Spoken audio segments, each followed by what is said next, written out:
y'all, so I'm going to show you how to do a front post half double crochet stitch.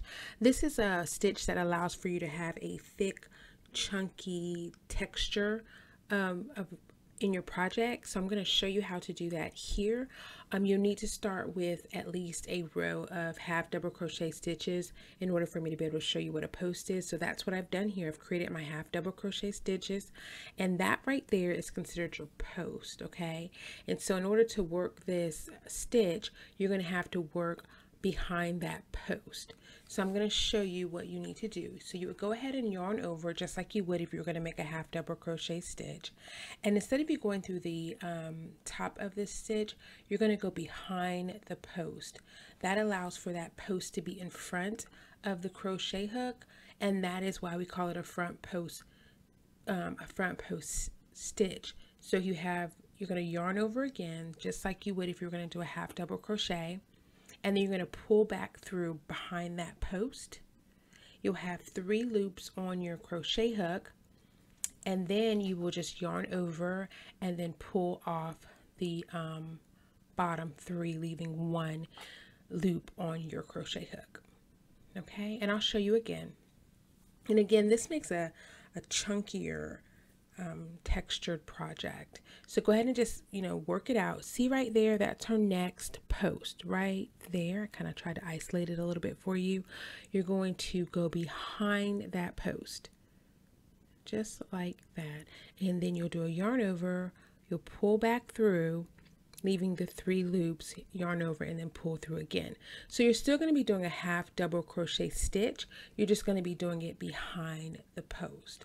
So this is a simple, I like to say it's a simple way to add a little bit of texture to your project. If you were going to do like a hat and you wanted to create ribbing, this is the stitch that you will use it. So I'm going to show you a few more times how to do the half double crochet front post stitch.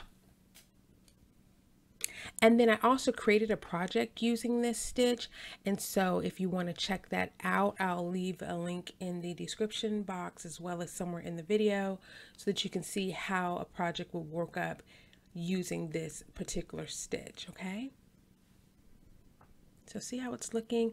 So essentially what's going to happen is you're going to have a ridge that develops in the back part of the project. So one part will be flat, the back side of the project, or the front, however you want to do it, will be flat, and the other sides will have a raised stitch. And there is a white blanket that I've started on the table, and on the white blanket that's on the table, you're able to see the raised area, which is what we're creating with this stitch right here. So after you yarn over, you're just going to go behind that post like we've done already, and then you're going to yarn over again and then finish doing your half double crochet stitch. Just pull up a little to make sure you have good tension, and then just pull through all 3. So anyway, that's it really. I just want to show you really quickly how to do a front post stitch. So this is what it looks right here, and then also on the blanket on the table you can also see the raised areas like I just discussed before. So anyway, this is it, guys. If you have any questions about this particular stitch, please leave them in the comment section down below. See you in my next video. Bye.